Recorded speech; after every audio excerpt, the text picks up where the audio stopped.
Welcome to Beans, Brews and Bread in December. Getting close to Christmas now, and it's time to start thinking as things have slowed down a little bit on the allotment. Some plans for next year. Got a few videos coming up with some of the ideas we've got for plants we're going to be growing next year, and in this one we'll be covering off what I'll be terming medieval veg, heritage varieties and old, very uncommon vegetable types that I'll try and have a go on the new allotment plot. By way of background to that, I'm just very interested in sort of the medieval period and sort of not just the, it's not necessarily the kings and queens and battles and things like that, but the idea of just how ordinary people lived and, got along with their daily lives and tried to eke out a little plot of land for themselves to keep them and their family food over difficult times and good harvests alike. Interesting to sort of get an idea as to what they would have been able to grow. Herbs feature obviously very large in that. I don't really have much in the way of anything dedicated to herbs at the plot, but herbs were a massive part of their dietary and cooking. And it'll be interesting maybe to put a little herb garden to one side as well and grow some medieval herbs alongside the produce that we'll try and give a go next year. So if you're looking forward to growing some medieval veg next year, I'm grateful if you give the video a thumbs up.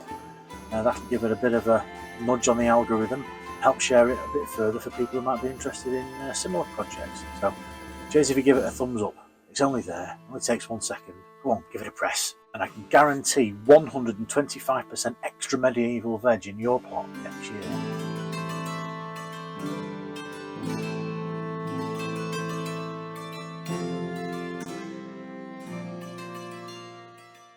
So I'll have a look and show the seeds that we've got set aside for next year. I did some research to try and get an idea of seed types for vegetables that would have been common sort of medieval Renaissance times. Obviously it's a bit difficult because there's so many plants that travelled around the world. Obviously we've taken potatoes and squashes and chilies and peppers and all variety of those kind of Solanaceae plants from sort of the Americas. And obviously before the Americas were discovered by European explorers, the vegetable offerings were a little different. So the ones that we've gone for here are mostly from Dobbies and their heritage Rob Smith range, and also some as well which I was able to find online because really not very common and couldn't struggle to find them some places from Chiltern Seeds. So I'll provide a link in the description below from where we've got these from. And if you're interested, maybe give them a go yourself or grow along. Maybe next year you can click on the link below and you can pick up your own packs of seeds. First two are really rare from that perspective, and the first one is here Good King Henry from Chiltern Seeds, which is described as a hardy perennial. This, as far as I was aware, almost termed a weed. Actually, when we had the heritage section on the old plot and we put the tomatoes in, I actually cleared that ground. What I was able to identify as something very similar to this Good King Henry, actually sprung up and was probably better yield on some of the stuff that we were able to grow on the plot this year than normal. But this is sort of spinach, sort of green, leafy vegetable, which is supposed to be quite a traditional medieval plant that would have been cultivated. But we're interested to see how that grows. After that, again, another very popular vegetable in sort of medieval times is skirret, which, as I understand it, is not that dissimilar to sort of a very thin-rooted sort of parsnip, Hamburg parsley analogue. I believe it originally originated in China. It's supposed to have been very popular with King Henry VIII, apparently. Although I think most things are more popular with King Henry VIII. It's supposed to be quite another hardy perennial, good grower. It's the roots that you will be looking to grow on these, and that's going to be another interesting one. Really something that would be very difficult to get hold of. Really interested to see how that one comes along. Sticking with the parsnip theme, we've got hollow crown parsnips, all very traditional, ancient food stuff. Probably not as bulky as these may be originally, but again, you've got to have something to try and replace the potatoes in your diet for calorific intake as a medieval peasant. And another vegetable that was quite popular with your medieval peasants was probably turnips. Again, if you can't grow potatoes, your next bet probably turnips. This one's turnip golden ball. Just try and think of something a little bit different than your usual purple top Milan or snowball. I think the all white variety. But something a bit different, of interest in terms of the leaves as well as the roots as well. But seem to have no difficulty growing those on our normal plot, so we'll try and give those a go.